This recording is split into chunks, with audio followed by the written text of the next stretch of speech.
ako sa tinry ko talaga na sumabay kay Pastor Robert, 21-day fasting. Parang tinry ko 5, Monday hanggang Friday.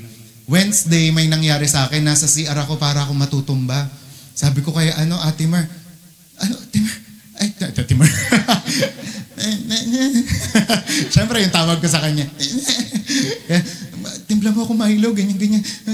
Kasi parang, sabi sa inyo, parang yung paningin ko, gano'n. Tapos nakita ko yung mukha ko, wala nang kulay. Tapos yung bibig ko, yung labi ko, ang itim na.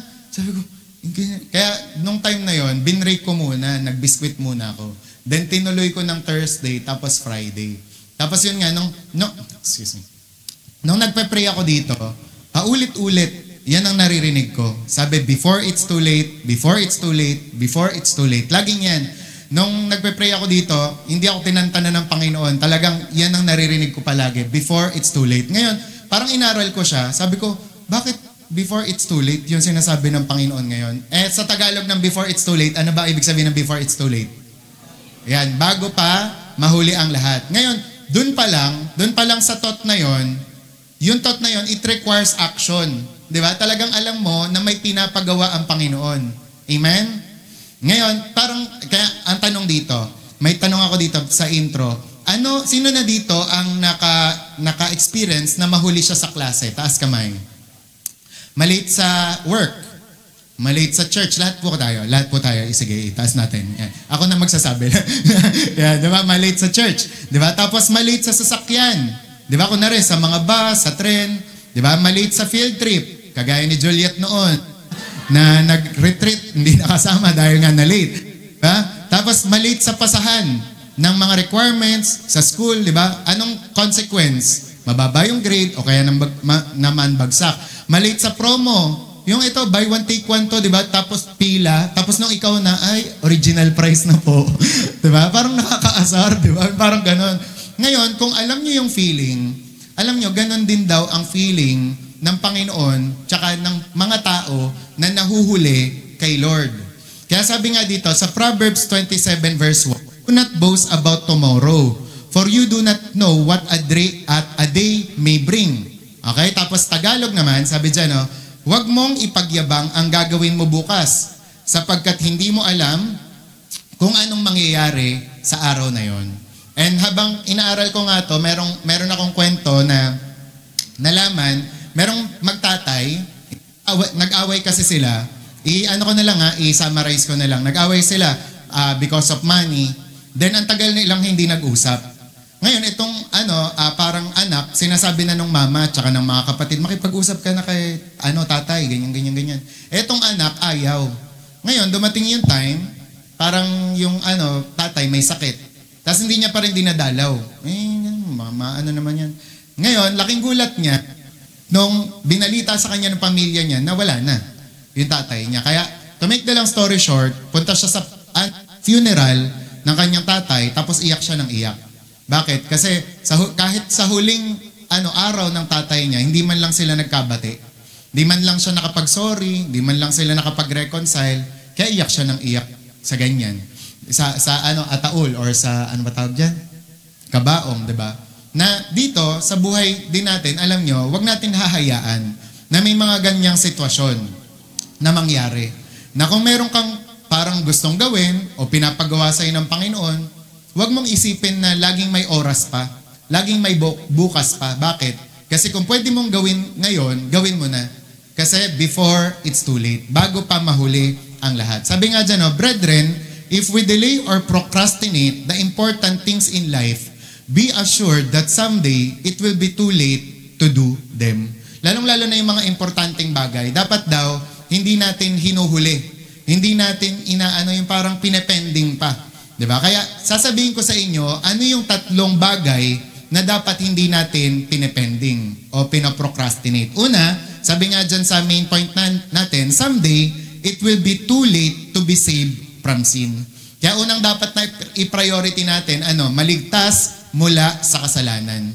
Ngayon, kung gusto mong maligtas sa kasalanan mo, anong dapat gawin? Tanggapin si Jesus bilang Panginoon na tagapagligtas. Ngayon, kung bukas mo patatanggapin si Lord, hindi mo alam, hindi mo hawak ang buhay mo. Pwedeng bukas wala ka na. Kaya dapat, ngayon pa lang, tanggapin mo na siya.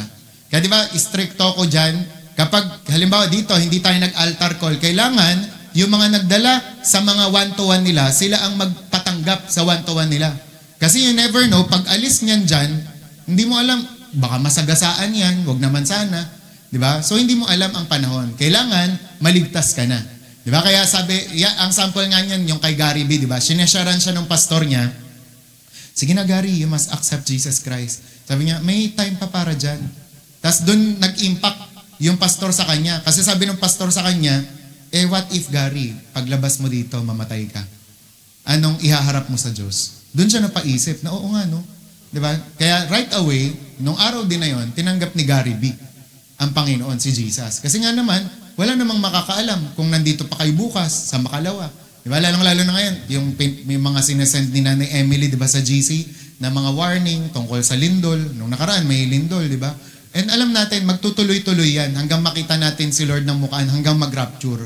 Ngayon, ang kailangan natin gawin, i-make sure natin na tayo ay ligtas. And alam naman natin, di ba, na ang Panginoon, nagsabi siya na magkakaroon ng rapture, na isang araw, di ba, lahat ng mga Kristiyano, igagather niya dun sa kalangitan.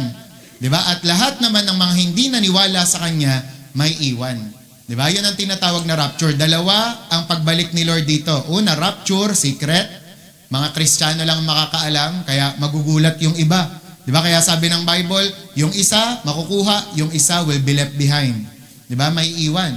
Okay, yan ang rapture. Kaya dapat, pagdating ng rapture, makasama ka. Diba? So you must accept the Lord. And sa 1 Thessalonians 2, sinabi dyan lahat, diba? Ang mga mangyayari kapag naiwan ka sa rapture. Na makikita mo pa daw yung Antikristo, matutunghayan mo yung tatakan ng 666. Di ba, pinapag-aralan, ano ba yung 666 na yan? Yan ba ay barcode lang na literal na tatak? O yan yung RFID chip? Di ba? O yan ba ay AI na o basta yung tataka na yan, mangyayari yan kapag nag-rapture na.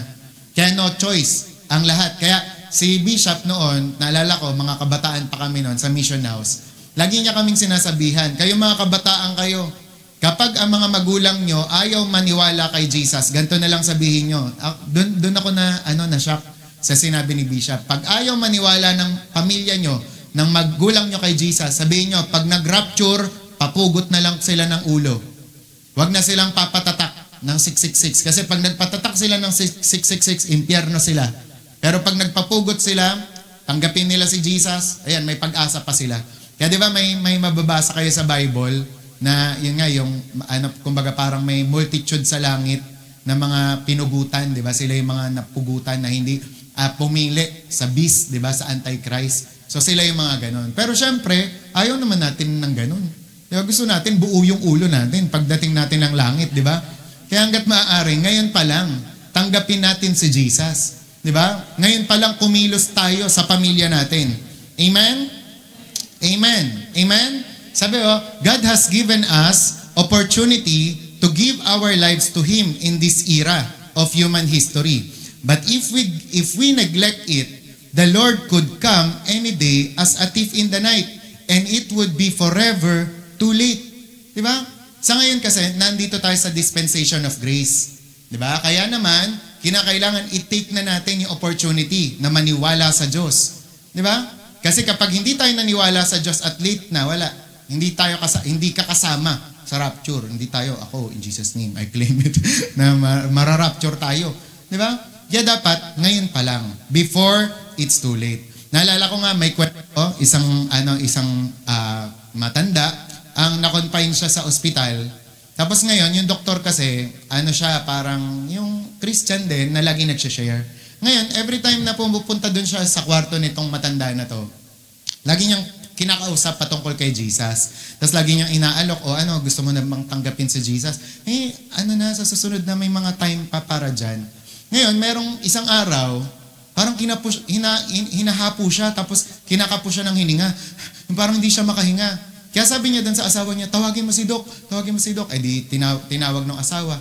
Sabi niya, Doc, anong nangyayari sa akin? Chinek up, ganun. Tapos, kasi may ganito ka, ganyan. Nalimutan ko kung ano yung findings. Tapos, ganito, ganyan. Doc, kailan ko iinumin yung medicine na yon? Sabi niya, after siguro ng 1 buwan. Sabi nila mag-asawa, ha? Isang buwan pa, ganito na kayo lagay. Ganyan. Di ba mukhang kaya mo pa naman, oh? Nakakapagsalita ka pa nga, eh. Kailangan ko nang makuha yung medicine na yan. O sige, kailan ba? Bigay mo na sa akin. Sige, hindi, isang linggo pa. Ano ba do? Kailangan ko na nga, eh. Ganyan. Tapos, sinabi ng doktor, di ba, o kita mo? Sabi niya, yung pagkakasakit mo, kumbaga parang sinasabi mo sa akin na ibigay ko na yung medicine sa'yo. Dahil yan na ang nararamdaman mo. Diba? Pero nung una, na sinasabi ko sa'yo na Jesus is the greatest medicine na makakapagpagaling sa may sakit mong kaluluwa, ayaw mo. Diba? Kaya mamatay ka dyan. Diba? Parang sinasabi ng doktor na yan na, alam mo, ganyan sa buhay natin. Na kinakailangan right away tanggapin mo na si Jesus. At doon niya na kumbaga parang naunawaan na yun pala ang sinasabi ng doktor na right away, now, ngayon na tanggapin mo na si Jesus. Kasi naisip niya, ganun pala pag nag-aagaw buhay. Yung kakailanganin mo ng medicine. Doon niya na naunawaan na ang kaluluwa niya, ang pagkatao niya, nag-aagaw buhay na. Kaya kailangan niya tinapay ng buhay. Diba? Yun si Jesus. Kaya nung time na yon, tinanggap niya si Jesus. Diba? So minsan tayo, kailangan pa rin ba natin ng mga ganon? Yung parang, bago tayo tumanggap sa Panginoon. Diba? So habang may oras pa, tanggapin na natin siya. Sabi nga dito ng 2 Corinthians 6:2, sapagkat sinabi, dininig kita sa tamang panahon at tinulungan kita sa araw ng kaligtasan. Kaya makinig kayo. Ngayon, sabi nyo, ngayon. Sabi siya, ngayon na ang tamang panahon. Ngayon na ang araw ng kaligtasan. Ngayon na. Katabi mo, ngayon na. Diba? Sa English, now is the accepted time. Behold, now is the day of salvation. Kaya sabi, listen, someday, it will be too late for you to be saved if you do not avail yourself of the opportunity to come to Christ now. Diba kaya yun si Billy Graham, hindi yun pumapayag. Napupunta siya sa krusada, tapos hindi siya magpapa-altar call. Kailangan mag-altar call siya kasi that day, kailangan merong tumanggap sa Panginoon. Diba? Kaya may time na parang gusto ko kayong turuan sa mga bagay na to. Yung parang minsan halimbawa pag nagkakaroon tayo ng pagkakataon na yung alam niyo yung wag kayong mahihiya. For example, nung YA nung nagkape kami. Parang kumakanta lang kasi kami noon ng yung With Christ in My Vessel. Napapansin ko, nahihiya sila. Kasi may mga kasama sila. Pero ang nasa isip ko, it's time nga na lakasan niyo yung boses niyo kasi bakit? Pwede nating i-ambush tong mga to. Kumbaga gospel ambush. Na halimbawa parang it's time, parang panahon na o oras nila yon para makapakinig ng Word of God. O kaya naman ng papuri, di ba? Nagawa namin nga ng youth yun dun sa sports complex, di ba? Sabi ko, huwag kayong mahihiyang kumanta, ganyan. Kaya kapag may mga ganon na, masasolo natin yung lugar, di ba? Yung huwag kayong mahihiya na yung parang nakakatuwa lang kahapon sa birthday ni Isaiah. Sabi ko kay Nanay Emily, parang natatakot yung iba, parang natatakot sumayaw yung mga Sandalite. Siguro andito kasi si Pastor. Nung tumugtog yung Let's Get Loud, di ba?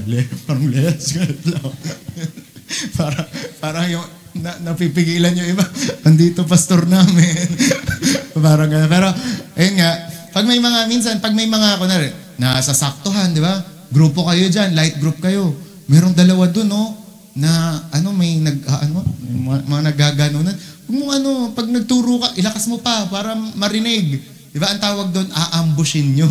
Di ba? Ng gospel. Di ba? Yung parang, minsan lang to, kaya dapat makapakinig yan. Kasi malay nyo, hindi nyo alam. Di ba? Hanggang kailan yung buhay ng tao na yon. And then pangalawa, someday, it will be too late for service by the saints. Di ba? Kaya yan din ang hindi dapat nating ipending. Yung paglilingkod sa Diyos. Diba? Sabi nga ng 2 Corinthians 5:10, sapagkat haharap tayong lahat kay Kristo para hatulan. Tatanggapin ng bawat isa ang nararapat na kabayaran sa kanyang mga ginawa, mabuti man o masama, nang nabubuhay pa siya sa mundong ito. Kaya dapat daw tayo ay maglingkod sa Diyos. Bakit? Kasi meron palang tinatawag na Bema Judgment. Sabi nyo nga, Bema Judgment. Iba yon sa white throne judgment kasi ang Bema judgment siya or kumbaga parang time siya ng desisyon ng Panginoon kung re-rewardan ka ba o hindi. Kaya dito, kailangan talaga maglingkod ka. Kasi lahat pala tayo re-rewardan. Di ba? Ngayon, nasa sayo yan, nasa pagkilos mo, nasa paggawa mo, kung re-rewardan ka o hindi. Kaya sabi nga dito, if you're a believer, what will you have to say to Christ on that day? Di ba? Lahat po tayo, haharap tayo sa Diyos isa-isa. Ngayon, merong 4 na klase na mga tao na haharap sa Panginoon, sa judgment seat of Christ. Makinig kayo maigi. Alamin nyo kung sino kayo dito. Unang-una, nahaharap sa Panginoon ay si Mr. Procrastinator. Yan. Sana wag po tayong ganyan. Mr. Procrastinator. Bakit procrastinator? Kasi itong tao na to, hindi makapaglingkod sa Diyos. Bakit? Kasi mamaya na ng mamaya. Bukas na lang ng bukas. Next week na lang ng next week. Ganon siya. Diba? At ang mga magulang, payag ba yung mga magulang na ganon kayo? Anak, ibili mo ko ng magic sarap, nagluluto ako ng adobo. Mama, mamaya ng alas 5. Anong sasabihin sa'yo ng nanay mo? Ay, putong inihaw ka. Diba? Parang gaganunin ka ng nanay mo kasi kailangan ko na nakasalang ang niluluto ko. Diba? Kaya kailangan kumilos ka. Diba? And alam nyo, maraming ganyan na mga Kristiyano. Hindi nila masunod ang Panginoon, hindi sila makapaglingkod sa Diyos. Bakit? Next time ng next time. Ano sabi dyan? Sabi, tomorrow I will serve God. Sabi, someday I will be faithful. Diba? One of these days, I will teach a kids class or kids church. Next week, I'll tell my next neighbor, my next door neighbor about Christ. Mag-share ako next week. Next month, magsisimula akong mag-tithes. Diba? Next service, I will respond to the invitation. Diba? Next service na lang ako lalapit sa altar call. Diba? And alam nyo, ang gusto ng Panginoon na sabihin sa mga ganyang klase ng tao, Romans 13:11. Sabi dyan, dapat ninyong gawin ito dahil alam ninyong panahon na para gumising kayo. Sabi nyo nga, panahon na. Sabi dyan, sapagkat mas malapit na ngayon ang oras ng ating kaligtasan kesa noong una, nang tayo'y sumasampalataya kay Hesukristo. O, diba? O ngayon, baka sabihin nyo, mag-anniversary, nagsisermon si pastor, kasi kailangan natin to. Diba? We need it very much. Alam niyo kung bakit? Kasi kung meron tayong unang ire-repent ang church na ito personal. Sino po nanonood dyan? Yan. Ito personal tong dealing sa atin ng Panginoon, message. Yung pagpo-procrastinate. Diba? Yung next week. Diba? Yung next days. Diba? Kasi, pero actually nung nakaraan, kay Pastor Robert, pa lang naman to, pero wala akong pinagsabihan. Kasi nag-aantay talaga ako nung altar call. Talagang yung kasi nung panahon namin, pag sinabi, punta kayo dito, sa unahan. Talagang unahan yan. Di ba? Gusto niya, anointing, punta kayo dito. Talagang kami, talagang unahan kami. Yung nagmamadali kami, kasi anointing yan eh. Tsaka minsan lang pumunta yung na yun, aalis na yun, pupunta ng Australia yun. Kaya dapat, parang abutan tayo. Di ba? Kaso, ang mga pumupunta kaya, yung iba hindi umabot kasi. Pupunta ba ako? Hindi ganun mga kapatid. Pag altar call, bilisan nyo, punta daw tayo. Huwag ka nang mag-second thought pa, huwag ka nang magdalawang isip pa. Huwag mo na intindihin hiya mo. Ay, pupunta ako dyan, gusto mong blessing. Amen? O, sa susunod na altar call ha, sinasabi ko sa inyo ha, manguna kayo ha? Amen? O, ito pa, pangalawang sama ng loob. Registration. Sinend sa GC. Di ba? Hindi ako nagigigil ha? John Rex ha? Sinend sa GC. Sino ang mga unang nag-register? Nakita ko, send like any check. Oh, asa ng putatan? 'Di ba? Procrastination ang kasalanan. 'Di ba?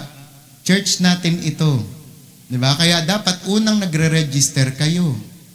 Amen? Oh, mahiya tayo sa ganong kasalanan natin. Magsisi tayo ha. Ha. Amen? Oh, ano pa? Ambagan. Oh, may swimming tayo ha. In-announce 2023. Di ba? May swimming tayo. In-announce 2023, guys, ha? Sabi ko, posible na ganito ang mga bayaran. Nagbayad. Tisay, swimming ngayon, di ba? Ito. Di ba? Parang that day, nagbayad. Naniniwala tayo. God is a last minute miracle God. Tama? Nagpo-provide siya in a last minute. Pero wag tayong masanay na laging last minute na nagkukumahog kayo. Pasipit. Sama ko. Hindi ganon. Pag sinabi, tsaka aralin nyo na yan. Sa isang taon, tuwing kailan ba kami nagsuswimming? Aralin mo na yun, kaya ikaw bilang estudyante o working o ano ka pa man, paghandaan mo na yun, maghulog ka, sa 10. Di ba, nang sa gayon, hindi ka man, di ba, yung punong-puno, konti na lang yung pupunan mo. Naintindihan? Amen. Sabi mo, agahan natin ha. Sunod sa mga estudyante, in-announce, project. Sa school naman to, huwag kayong mag-alala, sa school naman to. Project ka, ang pasahan, July 28. Ginawa ang project, July 27. Tapos, sino nagkukumahog? Ang nanay. Di ba? Kailangan ko ng bote ng ganyan. Di ba? Kaya dapat hindi tayo ganon. Kaya dati si Risa, yun ang talagang inis na inis kami ni Papa.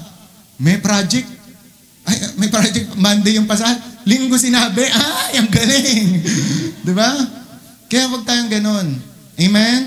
Ganon din. Sa mga, natin dyan, adulting na, mga nanay. Sino sa inyo ang trip nyo talagang magbayad ng kuryente pag nandyan na ang notice of disconnection?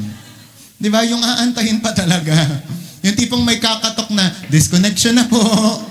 Di ba? Maanot paglabas ng Meralco bill, in Jesus name, mababayaran ka. O bukas bayaran mo na. Kung meron ka naman dyan. Di ba? Huwag ka muna mag-milk tea, huwag ka muna dyan. Di ba? Naintindihan? Kaya sabi mo nga sa katabi mo, magbago na tayo. Amen? Di ba? Huwag natin laging iniintay yung deadline. Pag in-announce, unahan. Di ba? Kaya again, sino hindi pa nagre-register dyan? Pakipitik ang ilong. Di ba? Kaya pakipitik ang ilong na yan. Di ba? Kaya, mga kapatid, amen? Huwag tayo magpa-procrastinate. Naunawaan? Di ba? Kasi, di ba kaya may kanta, kailan pa ibibigay ang buhay mo't lakas sa Kanya na nabigay sa'yo ng buhay na wagas. Ang pangalan niyang banal kailan itataglay kung wala ng pagkakataon at huli na ang lahat. Di ba? Kailan ka pa magmi-mission? Mga bata. Di ba? Ngayon na, don't procrastinate. Habang may lakas ka pa, gawin mo na. Kailan ka mag-outreach? Di ba? Pag hindi mo na kaya. Di ba? Sabi mo sa katabi mo, ngayon na. Di ba? Pangalawa, si Mrs. excuse maker. Mga haharap sa Diyos yan, Mrs. excuse maker. Sino naman yung mga yan? Ano mga sinasabi nila? Magiging faithful ako sa church. Sabi niya, I'd be faithful in the church if it weren't for my job. Alam niyo, faithful naman talaga ako sa Panginoon dapat. Kaso lang may trabaho ako eh. Diba? Sabi, or mag-witness naman ako sa Panginoon kaso kung mas alam ko lang yung Bible. Diba? Sabi niya, magbibigay naman talaga ako sa Diyos kung okay lang yung financial situation ko. Diba? Excuse maker. Diba? Sino yung mga yan? Sila yung pag inimbitahan mo, uy, punta ka sa linggo ha. Ay, maglalaba ako eh. Di ba? Uy, punta ka sa kasi may kami, beach kami. Di ba? Uy, pupunta kami swimming eh. Di ba? So, excuse maker. Di ba? Anong sinasabi dyan ng Panginoon? Yun pa rin. Gumising tayo. Di ba? Sapagkat malapit na ngayon ang oras ng ating kaligtasan. Sabi nga, yung unang mga Kristiyano daw, sabi, anong sinasabi ng Panginoon sa atin? Stop excuses and just do right. God isn't impressed with our excuses. He never gives us a command we cannot keep. Naalala niyo yung preaching ni Rachel noon? Yung sabi niya, wala daw binibigay ang Panginoon sa atin na commandment na mahirap. Kasi lahat ng mga binibigay niya, siya rin ang nag-empower para magawa mo. Naintindihan? Kaya sabi dyan, the early Christians face hardship. Ang hihirap pa ng mga naranasan nila. at kahit martyrdom. And yet, he served God with an unwavering commitment and devotion. No Christian today has an excuse not to go all out for Christ. Sipin nyo kaya kapag, minsan pag nag-excuse kayo, imagine nyo, yung mga Chinese, kailangan pang ma-persecute, pine-persecute sila. Pag meron silang Bible, pag nagsisimba sila, di ba? Nilulublob sa tubig, binubugbog. Di ba? Tayo dito, ang laya-laya natin, ang komportable ng upo natin. Di ba? Kaya dapat kung merong masipag, tayo yun. Amen? Di ba? Sa ibang mga tao, sa ilalim lang ng puno sila nagsa-service. Di ba? Pero tuloy ang service, umulan umaraw. Tayo, maayos ang kalagayan natin. Kaya dapat mas committed nga daw tayo. Naintindihan? Di ba? Noong mga panahon nila George Whitefield, para makapag-conduct ng service na ganito, kailangan nila ng kabayo. Tayo, may motor, may jeep, may mga service. Di ba? Kaya kailangan mas committed pa tayo. Naintindihan? Amen? Kaya sana hindi ikaw si Mrs. Excuse Maker. Sunod naman. Sunod, si Miss People Blamer. Ito naman, hindi makasunod sa Diyos. Bakit? Dahil sa mga tao. Diba? Ba't wala ka? Kasi ito, binadtrip ako. Kasi yan. Yan. Ito. Lagi. Nakaturo. Lagi. Diba? Alam nyo, sabi nga dyan, kapag people blamer ka, hindi ka rin makakalapit sa Diyos. Sabi dyan, no? Ano yung mga sinasabi ni Miss People Blamer? I'd go to church if there weren't so many hypocrites there. Pupunta na lang ako sa church pag nawala na yung mga hipokrito doon. Sabi, maglilingkod ako sa Diyos. Maglilingkod naman ako sa Diyos kung hindi lang dahil sa asawa ko. Di ba? Laging sinisisi asawa. Tapos, I could get victory over anger if it wasn't for my wife. Hindi naman talaga ako magagalit kung hindi sa asawa ko. Nakakagalit kasi yung asawa ko, misis ko, parang Armalite. Di ba? Alam niyo, sino sa inyo ganyan? Di ba? Yung lagi kayo nakaasa sa tao. Hindi ako magsisimba ngayon kasi last week hindi ako tinamayan ni Pastor. Suplado si Pastor last week. Di ba? Hindi ako magsisimba next week kasi pinaringgan ako ni Pastor. Sino ganyan sa inyo? Ang tawag doon, people blamer. And sila ay hindi pa rin papasa. Di ba? Doon sa judgment seat of Christ. Pag tingin ka ng tingin sa iba. Okay? Ano ang sasabihin pa rin ng Panginoon sa inyo? Sabi dyan, sapagkat haharap tayong lahat kay Kristo para hatulan. Yung tayong lahat dyan, yung original word dyan, individually. Diba? Si Princess lang nandun, si AJ lang nandun, hindi kasama yung paligid. Kaya wag kang we are better together, we are brothers and sisters in Christ. Pero pagharap natin sa Panginoon, mag-isa lang tayo. Kaya hindi mo pwedeng sabihin, kunwari, sasabihin, Raylin, bakit hindi ka umattend nung Sunday? Sasabihin ng Panginoon, kasi po, binadtrip ako ni Jacel. Diba? Malay ko sa Jacel na yan. Magkakausapin ko rin yan, Jacel na yan. Basta ikaw, ano ka sa akin. Diba? Ganun yun. Solo, individual. Amen? Amen? Kaya sabi mo nga sa katabi mo, magtino na tayo. Amen. Diba? Sabi nga dyan, you will stand before God alone. Sabi, God will not ask you about your wife, your family, or the people in the church. You will answer for you and you alone. Ba? Pero, ito yung pang-apat. Ito yung isang kasi ng tao na dapat tayo to. Sino yan? Si Mr. Good and Faithful Servant. Okay? And alam naman natin sa Matthew 25, tinakil ni Jesus yung tungkol sa parable of the talents. Okay? Ngayon, anong kwento dyan? Di ba? Na merong isang mama, pupunta siya sa ibang lugar, ngayon pinagkatiwalaan niya yung 3 lingkod niya. Yung isa, binigyan niya ng 5, yung isa, binigyan niya ng 2 talento, yung isa, binigyan ng 1. Ngayon, pagbalik niya, yung 5, naging 10 na. Ano sinabi? Well done, good and faithful servant. Di ba? Pangalawa, yung 2 lang ang binigay na talento, pagbalik ng Panginoon, anong sabi? Naging 4 na. Diba? Kaya anong grade? Well done, good and faithful servant. Tapos yung isa, ngayon isa na nga lang, anong sinabi? Sabi, Panginoon, kasi alam ko malupit kayo eh. Diba? Kaya itong talento ko, tinago ko na lang. Pero ito po ano sabi ng Panginoon niya sa kanya? Tamad at masamang alipin. Diba? Dumuon ka. Diba? Pinarusahan siya. Tapos yung isa niya, binigay pa doon sa, sa isa. Di ba? Ngayon, ano ang ibig sabihin nito? Diyan, may mga mabuting katiwala talaga. Ay may mga masamang katiwala. May mga, pero tatandaan natin, may mabuting katiwala. Na sana tayo ngayon.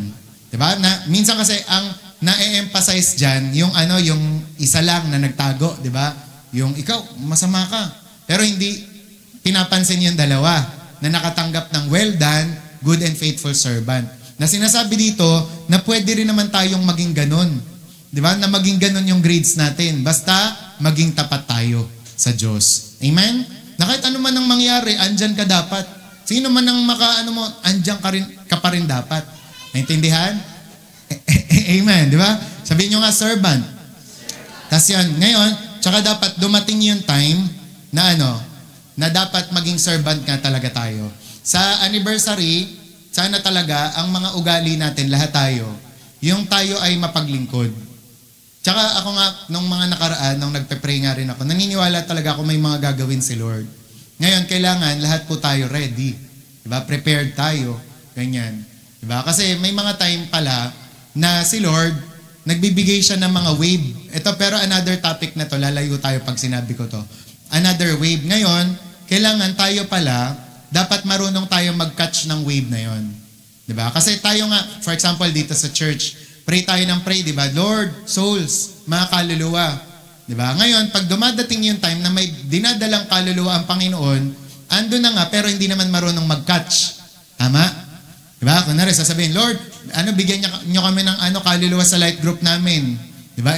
In-answer ng Panginoon kasi pinag-pray mo ng OPM. Ngayon, nung dumating, nung kinalingguhan, anong ginawa mo? Tinulalaan mo.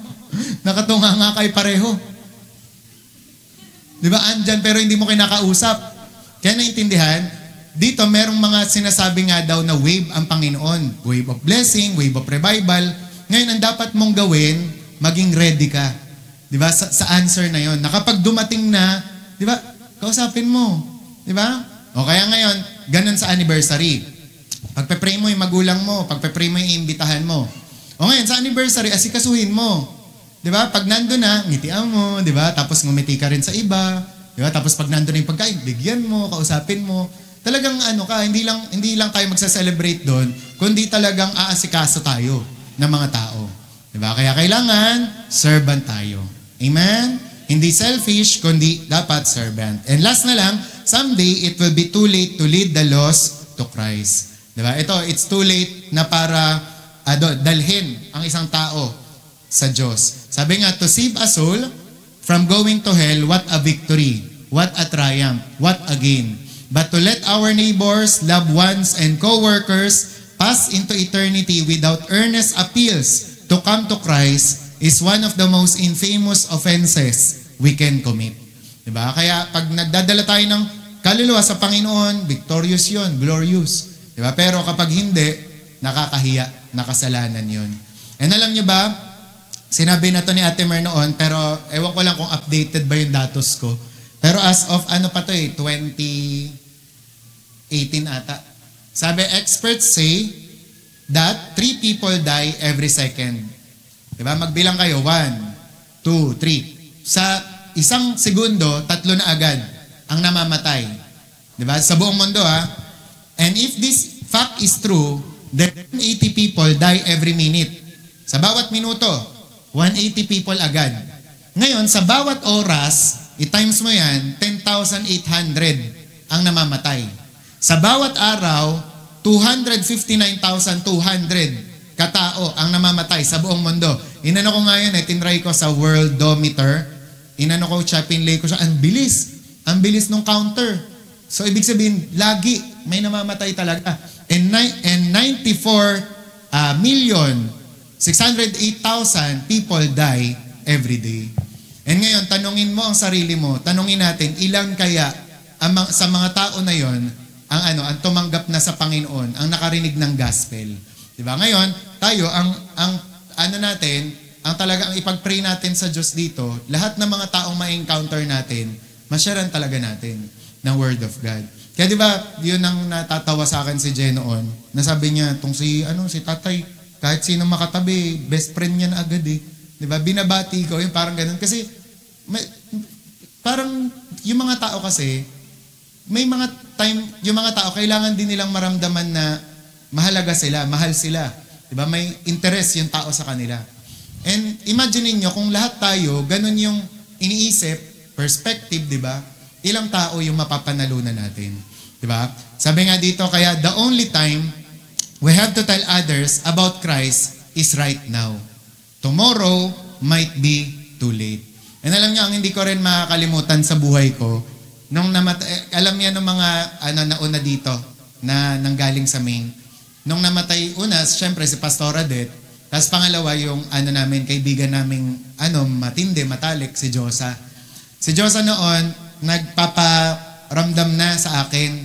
Yung parang sinasabi niya sa mga dumalaw sa kanya, si Kuya Hem. Diba? Asan si Kuya Hem? Ganyan. Hinahanap ako. Ngayon, nung time kasi na yon, yung parang hindi ako ayos, parang hindi pa ako okay nun. Lagi kong pinepending, tsaka na ako pupunta kay Josa, tsaka ko na siya dadalawin pag Alam niyo, ang kinagulat ko, tsaka kinagilty ko talaga, yung namatay na lang siya, hindi ako nakadalaw sa kanya. Kaya nasaksihan niya ni Pastor Mon, ni Bishop Mon, nasa CR ako nun, hagulgul ako, lakas ng iyak ko. Kasi hindi ko man lang siya nakita wala na, nagpaalam na siya, diba? Namatay na siya at lahat, hindi kami nagpang-abot. Ganun yung pagsisisi ko nung time na yon. And how much more kapag tayo, gaano kaya yung pagsisisi natin, na kapag ngayon, binibigyan tayo ng pagkakataon na sharean yung magulang natin, pamilya natin, pero wala tayong pake. The greatest sin nga daw ngayon sa church ay apathy. Na kailangan, paglabanan natin. Ano yung apathy na yon? Yung kawalan ng pake. Kaya dito, ito yung kaya nga, nung nakaraan, sabi ko sa inyo, magsabi kayo, ilan ang gusto nyong invitation? Ilan ang printed? Ilan ang digital lang? Ngayon, syempre, may mga bumoto. Ngayon, sino sa atin ang aaksyon sa bagay na yon?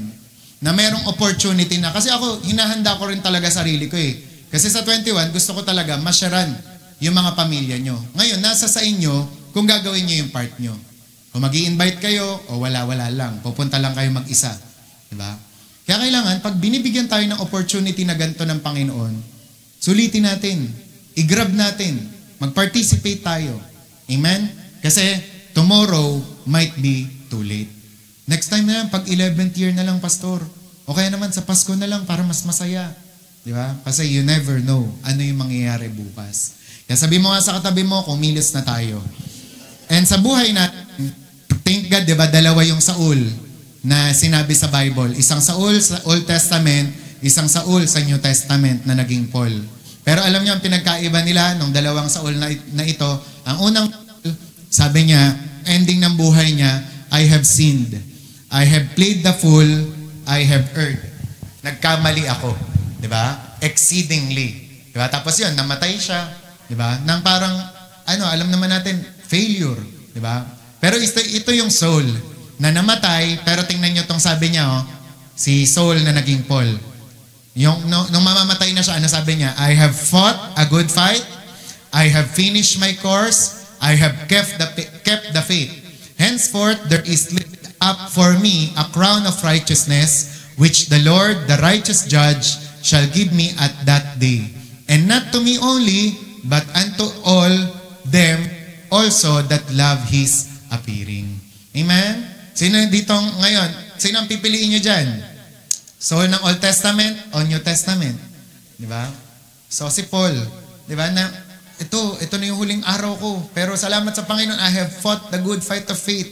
Diba? Kasi lahat ginawa niya. Kaya tingnan niyo, sabi nga sabi sa isang poetry or poem, sabi, so little time, the harvest will be over.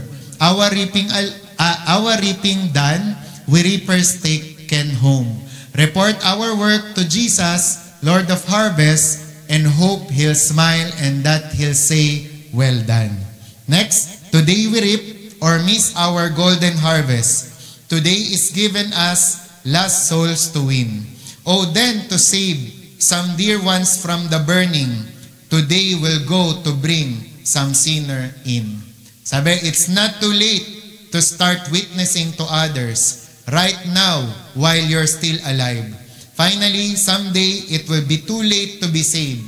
every eye closed, and every head bowed. Diba? Na ngayon, hindi pa huli ang lahat kasi may mga araw pa tayo eh. Pero someday, it will be too late. Diba? Kaya wag tayong papahuli. And ito nakakatuwa rin to. Testimony kasi ito ni George Mueller. May Mueller, na nung siya ay naligtas kasi, 5 sa kaibigan niya ang hindi paligtas, ang unbeliever. And he began to pray for these 5 friends. Alam niyo ang nangyari? 5 years went by and 1 got saved. 5 years ha? Tapos ngayon, 15 years went by and 2 others got saved. Naligtas yung 2. 25 years went by and the 4th got saved. 52 years after he began praying for these friends, he died. Pero alam nyo, 6 months after George Mueller's funeral, the last 5th friend got saved. Ano ibig sabihin? Prayer works. Kaya nang dapat nating gawin ngayon. Diba? Na sino sa mga kapamilya nyo ang hindi paligtas? Pray kayo ng pray. I-take yung opportunity. Pukpok kayo ng pukpok hanggang sa araw na maligtas sila. Amen? Kaya in conclusion, naalala nyo yung nangyari sa Central America na barko? Ang Central America kasi na barko, way back, yun nga, maganda ito, di ba? Tapos sa hindi inaasahang pagkakataon, gaya ng Titanic, merong nabutas sa vessel na to. Ngayon, nalaman ng pamunuan, kaya parang itinawag na may butas daw. Ngayon, kinausap siya nung parang isa pang ship na sasalba sa kanila na magta-transfer na mga passenger sana dun sa isang ship. Ngayon, habang nasa call, sabi niya, pupuntahan na ba namin kayo? Kailangan na ba naming maglayag at pumunta dyan? Sabi nung nasa Central America, ay hindi, okay lang, kaya pa to kahit hanggang bukas. Diba? We can manage. Pero alam nyo ba, ilang oras lang nawala sa dagat ang Central America. Bakit? Kasi lumubog. Isipin nyo maigi, bakit? Kasi pinagpabukas pa. And alam nyo, maraming ganyan sa buhay natin, na meron inuutos sa inyo ang Panginoon, meron siyang pinapagawa, pero tayo, gusto pa natin bukas pa, next week pa, di ba? Kaya ang nangyayari, nagiging huli na ang lahat. Kaya ito, bilang pastor, bilang lingkod ng Diyos, sinasabi ko to sa inyo, and I remind you bakit? Kasi you never know. Di ba? Hanggang saan? Kaya sinasabi ko, sa mga magulang, dalhin niyo po asawa niyo, dalhin niyo po mga anak niyo. Sa mga youth, ganun din, di ba? Dalhin nyo kapatid nyo. Dalhin nyo mga tito-tita nyo, mga pamilya nyo. Kasi hindi mo alam hanggang kailan na lang sila. Mamaya, iyak-iyak ka, Pastor, di ko sila nasyaran. Di ba? Kasi huli na ang lahat. Kaya sabi dyan, while salvation is offered you now, do not delay to receive Christ. At kung sino naman dito ang hindi pa tumatanggap kay Lord, di ba? Ngayong araw na to, tanggapin mo na siya. Di ba? Bilang Panginoon na tagapagligtas. Kasi you never know kung ano ang mangyayari bukas at hanggang kailan na lang ba ang buhay mo. So ngayon, hindi ako magpapa-altar call na sino dito ganyan-ganyan. Kasi bakit? Meron na tayong dapat gawin. Magre-release tayo ng invitation, kumuha kayo. Diba? Sa invitation na yon, ilagay nyo pangalan ng pamilya nyo, imbitahan nyo sa anniversary. Diba? May re-release tayo na digital na invitation. Mag-send kayo sa mga gusto nyo. Kahit friends. Basta malapit sa puso nyo na ayaw nyong mapunta ng impyerno. Diba? Apply it today. Today agad. Amen? Amen? Makakaasa ba si Lord sa inyo? Sa ating lahat? Diba? Do your best. Let's do our best. Diba? Sa taon na ito at sa buwan na ito, diba? Anong pwede natin may ambag? Diba? Kaya sabi nga, may mga tao dyan na kailangan ng kaligtasan. May mga taong mga malulungkot, depressed, kailangan ng kausap. May mga taong papunta sa impyerno dahil sa kasalanan nila. And they need us. Diba? Kailangan nila tayo na i-share ang salita ng Diyos sa kanila. Kaya are you ready? Ready ba tayo? Amen? Amen.